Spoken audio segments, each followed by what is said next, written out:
நான் தமிழ் சார் பாகம் 5. அதாவது நீங்கள் நிறையா பேர் பார்க்குறீங்க தற்கொலை பண்ணுறாங்கல்ல.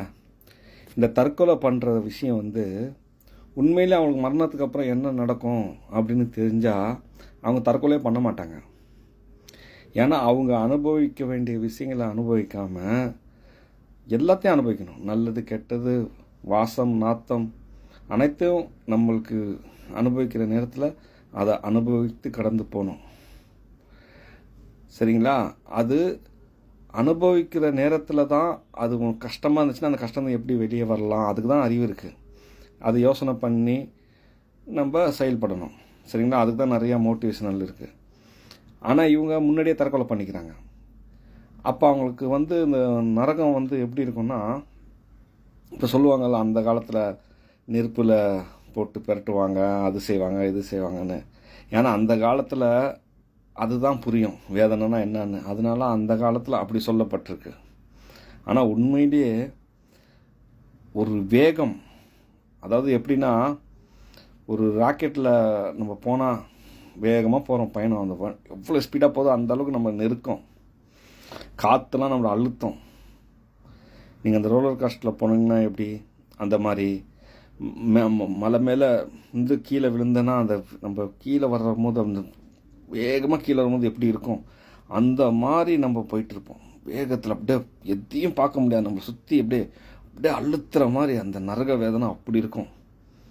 ஏன்னா நீங்கள் காலத்தை கடந்து நீங்கள் முன்னாடியே உங்களை நீங்கள் இது பண்ணிக்கிட்டீங்க. அதனால் ஏன்னா நீங்கள் தற்கொலை பண்ணுறது நீங்கள் ஒருத்தங்க மட்டும் பண்ணலை, உங்களுக்குள்ளே பல உயிர்கள் வாழுது. நீங்கள் பல உயிர்கள் நீங்கள் கொல்றீங்க உங்கள் உடம்புக்குள்ளே. அது பயங்கர வேதனையாக இருக்கும். நீங்கள் அந்த நேரத்தில் மட்டும் ஐயோ நான் தற்கொலை பண்ண தப்பு, நான் ஏன் பண்ணினேன் அப்படின்ற மாதிரி உங்கள் மனநிலை இருக்கும். அந்த நேரத்தில் மட்டும் நீங்கள் செத்துட்டீங்க இருந்தாலும் ஒரு இதுக்கு அப்படியே நான் உங்களுக்கு உயிர் கொடுத்துட்டேன்னு வச்சுங்களேன், நீங்கள் ஏன் சொல்கிறோம் ஐயோ நான் தப்பு பண்ணிட்டேன் பத்தறி போய் எழுந்திருப்பீங்க. அந்த அளவுக்கு அது கொடுமையான நரகமாக இருக்க போகுது. ஏன்னா நரகமும் சொர்க்கமும் இந்த அறிவு தான் அனுபவிக்க போகுது. இந்த அறிவு ரொம்ப ரொம்ப சின்னது, அதே மாதிரி இந்த அறிவு ரொம்ப ரொம்ப பெருசு. நமக்குள்ளே எதை தொட்டு கடந்து இந்த போனாலும் எவ்வளோ சின்னது நீங்கள் போனாலும் கொரோனா வைரஸோட கோடி மடங்கு சின்னது நோக்கி பார்த்தாலும் அந்த அறிவும் உயிரும் அவ்வளோ சின்னதாக போயிட்டே இருக்கும். நான் ஸ்டாப்பாக அது நிற்கவே நிற்காது. நீங்கள் நினச்சிங்க இந்த பிரபஞ்சம் எப்படி பெருசாக விரிந்து கொண்டே போகுமோ அந்த மாதிரி அதுவும் சுருங்கிறதுலே விரிஞ்சு கொண்டே போக முடியும்.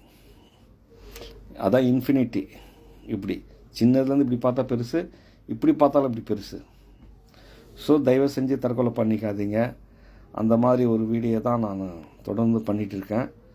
தற்கொலை பண்ணுறவங்கள எந்த சூழ்நிலையும் தற்கொலை மட்டும் பண்ணிக்காதீங்க, மரணம் தானாக வரட்டும். இந்த நரகம்லாம் உனக்கெல்லாம் எப்படி தெரியும் சிலர் நினைக்கலாம்.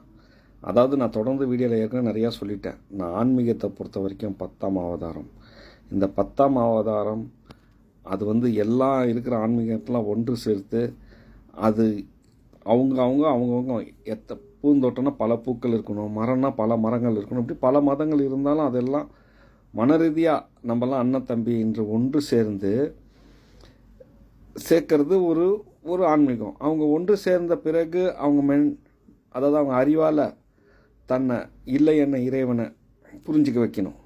பஸ் அது கீழே தான் மற்றதெல்லாம் இருக்குன்னு. இப்போ நான் கூட தொடர்ந்து ஒரு விஷயம் என்ன சொல்லிட்டு வரேன்னா, இல்லை என்று ஒரு இறைவனை சொல்கிறதுக்கு இருக்கக்கூடிய நான், அதாவது பாருங்கள், இல்லைன்ற ஒரு இறைவன், இருக்கக்கூடிய நான், கேட்கக்கூடிய நீங்கள், உங்கள்கிட்ட நான் அது இருக்குன்னு அவனை சொல்லணும்னா இங்கே இருக்கிறத வச்சு தான் சொல்ல முடியும். இல்லைன்னு ஒன்று நான் வைக்கவே முடியாது. அது இல்லைன்னு ஒன்று வச்சா அது இருக்குன்னு ஆகிடும். அந்த மாதிரி சூழ்நிலை தானே புரிய வைக்கிறது ரொம்ப கஷ்டம். இது எப்படின்னா, இறைவன் மாம்டேட படைத்த பிறகு அவங்கள இறைத்த பிறகு, அதாவது மொத்த இறையும் அவங்க தான்.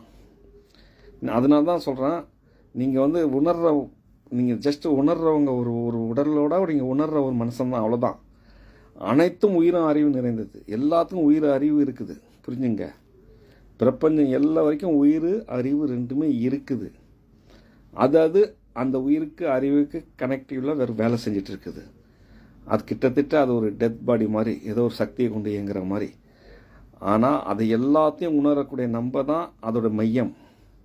நம்ம உடம்புக்கு மூல மையம்னா மொத்தத்துக்கும் நம்ம தான் மையம். இதை நல்லா புரிஞ்சுங்க. நம்ம தான் மையம். சூரியன் பேசுவான், பேசாது. ஆனால் நான் பேசுவேன். சூரியனுக்காக நான் பேசுவேன். சூரியன் கேட்குமா, கேட்காது. சூரியனுக்காக நம்ம கேட்போம். நான் சூரியனை பற்றி ஏதாவது சொன்னால் நீங்கள் கேட்பீங்க. அந்த மாதிரி நீங்கள் சொன்னால் நான் கேட்பேன் அப்படின்னு. ஏன்னா இந்த ஒவ்வொருவரும் நான் தான், நீங்கள் ஒவ்வொருவரும் நான் தான். அதை நல்லா புரிஞ்சுங்க. ஒவ்வொருவரும் தனித்தனியால் மரணம் அடைவாங்க. எல்லோரும் எனக்கு நடக்கிறது உங்களுக்கு எல்லாருக்கும் நடக்கும். எல்லோரும் வந்தவங்கெல்லாம் ஸ்பெஷல் யாருமே கிடையாது. இதில் ஸ்பெஷல் எப்படின்னா, நான் என்னுடைய அறிவில் நான் ஒரு விஷயத்தை பதிவு பண்ணுறேன்னா, எனக்கு அறிவு நான் கேட்டு வந்ததில்லை. அது என் அறிவுலேருந்து அவங்க உங்களுக்கு கொடுக்குறாங்க. ஏற்கனவும் அப்படி தான் கொடுத்தாங்க. நானும் சாதாரண மனிதனை மண்ணோட மண்ணாக போயிடுவேன் உங்களை மாதிரி. இந்த அறிவு தனியாக வேலை செய்யுது. ஏன்னா ஒரு குறிப்பிட்ட அளவு இந்த அறிவு வேலை செய்யும்போது இது என் அறிவுன்னு தெரியும். ஆனால் என்னையை மீறி ஒரு அறிவு வேலை செய்யுதுன்னா இது நான் இல்லை. அப்போ இது எனக்குள் ஏதோ ஒன்று. அப்போ எனக்குள் ஏதோ ஒன்று வேலை செய்கிற அந்த அறிவை எடுத்து நான் பதிவு பண்ணுறேன். புரியுதுங்களா? ரஜினிகாந்த் இப்போ உதாரணத்துக்கு நான் ஃபேமஸான ஒரு நடிகர் ரஜினி, விஜய் யார் வேணா வச்சுங்க. நான் ஒரு மேடையில் பேசிகிட்டு இருக்கும்போது அவரு நமக்கு தெரியும். ஆனால் அவருக்கு நம்ம தெரியாது. அப்போ அவர் ஃபேமஸான ஆள், இத்தனை பேர் மக்கள் அவருக்கு எப்படி தெரியும்? நம்ம ஒத்தால நம்ம ஞாபகம் வச்சுக்கணும்னு சொன்னால் கூட, அதே ஒத்தாள் ரஜினியை பார்த்து நம்ம சூப்பர் ஸ்டாரான்னு நம்ம பெருமைப்படுற அளவுக்கு ரஜினியே தன்னை உணர முடியாது. நான் ஒரு சூப்பர் ஸ்டாரு நான் அப்படின்னு அவரால் நினைக்க முடியாது. அவரே ஒரு சாதாரண அவருக்கே அவர் ரஜினியாக பார்க்க முடியாது. நல்லா புரிஞ்சுங்க. நம்ம ரஜினியாக பார்க்குற மாதிரி ரஜினி தன்னை ரஜினியாக பார்க்க முடியாது. இதெல்லாம் இந்த மாதிரி விஷயங்கள்லாம் நிறைய இருக்குதுங்க. இதை புரிஞ்சுக்கிறது தான் மெயின். ஆன்மீகத்தில் ரொம்ப கஷ்டம்னு சொல்கிறாங்க. ஒரு கஷ்டமும் கிடையாது. நான் என்ன சொல்கிறேன், அந்த இல்லை என்னும் இறைவன் எப்படி இல்லாமல் போனான்னா, இவங்களை படைச்சி இவங்க இருக்கிற இடத்துல வந்ததுமே அவன் இல்லை என்றதுக்கு போயிட்டு விட்டான். இந்த இதில் எதுலையுமே வரல. ஏன்னா புகழ் அவனுக்குன்னா இகழும் அவனுக்கு தான், நாத்தமும் அவனுக்கு தான், வாசமும் அவனுக்கு தான். எல்லாமே அவன் அந்த இதுலேயே வரல. அவன் பரிசுத்தமாக நகர்ந்துட்டான். இல்லைன்ற இடத்துக்கு நீங்கள் எவ்வளோ இருக்கக்கூடிய இடம் பிரபஞ்சம் வரைக்கும் ஒன்று இருக்குது. அதுக்கப்புறம் இல்லைன்னு பார்க்க போனீங்கன்னா அதுக்கப்புறம் இல்லைன்னு ஒன்று இருக்குல்ல, அந்த இல்லையிலையும் இல்லை, இல்லவே இல்லைன்ற இடத்துல தான் அவன் என்ன சொல்கிறான்னா, இறைவன் மன்னிப்பு கூட கேட்க வேணாம், நான் எதுவுமே தரமாட்டேன், நான் இறைச்சிட்டேன், முடிஞ்சு போச்சு, என்கிட்ட கேட்கறதுக்கு ஒன்றும் இல்லை. அப்போ சொன்னால் உங்ககிட்ட கேட்கறதுக்கு மன்னிப்பு இருக்குது, நான் மன்னிப்பு கேட்குறேன். அவன் சொன்ன மன்னிப்பு கூட கேட்க வேணாம், இல்லை நான் கேட்பேன். அப்போ அவங்க கேட்பேன்னு சொல்லும் போது அவங்களுக்கு தெரியாது அதுக்கப்புறம் அவங்க பிள்ளைங்களாம் எத்தனை பேர் வருவாங்க அப்படின்னா தெரியாது. அவன் அது வேணான்னுட்டான். ஏன்னா அப்போ தான் அவங்க ஒன்று அந்த பிள்ளைங்களாம் வர நம்மலாம் இந்த உலகத்தில் புதுசாக வர அவங்களுக்கு புரிஞ்சு இது எவ்வளோ பெரிய கஷ்டமான விஷயம். அதனால தான் இறைவன் எதுவுமே வேணான்னு சொல்லிட்டான். இருந்தாலும் நம்ம சேலஞ்ச் எல்லாரையும் மன்னிப்பு கேட்க வைக்கணும். அப்போ எல்லாரையும் இணைக்கிறாங்க. இணைச்சு அது முடியல. அப்போ ஒரு கட்டத்தில் பிரிக்கிறாங்க குரூப்பாக, அடுத்து. அதனால தான் சொல்கிறேன், மதங்கள் என்பது பரிகாரம். புரியுதுங்களா? தண்டனைக்கு பரிகாரமாக அந்த வழிபாடுகள், அப்படி புரிஞ்சுங்க.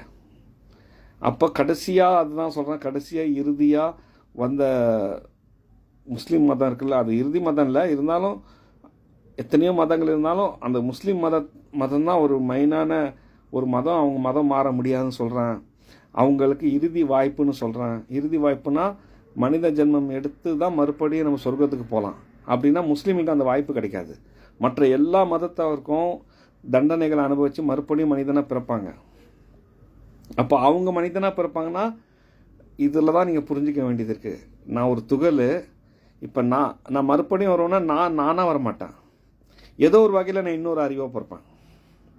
அப்போ நான் ஏதோ ஒரு ஏற்கனவே உள்ள ஒரு அறிவில் நான் மறுபடியும் வந்திருக்கேன். அது பல இணைப்புகள் சேர்ந்து அப்புறம் நான் நரகத்துக்கு போயிட்டேன்னு வச்சுங்க, மறுபடியும் எனக்கு வாய்ப்பு கிடைச்சிச்சின்னா மறுபடியும் நான் வர்ற ஒவ்வொருத்தவங்களும் ஒரு வாய்ப்பை பெறுறாங்க. அது இதை தான் புரிஞ்சுக்க ரொம்ப குழப்பமான கஷ்டமான ஒரு ஆன்மீகம். அதாவது எல்லாமே மாம்ரெடின் துகள்கள். அவங்க துகளில் ஒரு துகளில் நான் இப்போ இருக்கிறேன். அடுத்த தடவை நான் தான் பிறப்பேன்னு இல்லை, எந்த துகள் வந்தாலும் அவங்க துகள் தான். அப்போ இந்த துகளோட கடமை என்னன்னா அந்த இதோட இணை சேரணும். அப்படி தான் இந்த பூமியெலாம் சுற்றிக்கிட்டு பூமி உருவானதில் எல்லாமே துகள்களாக சேர்ந்து உருவான மாதிரி இந்த அறிவு துகள்கள் ஒன்று சேரணும். அதில் நான் கடமைப்பட்டிருக்கேன். அதை புரிஞ்சுங்க. இந்த ஒரு விஷயந்தான் ரொம்ப இம்பார்ட்டண்டான விஷயம். இதை நோக்கி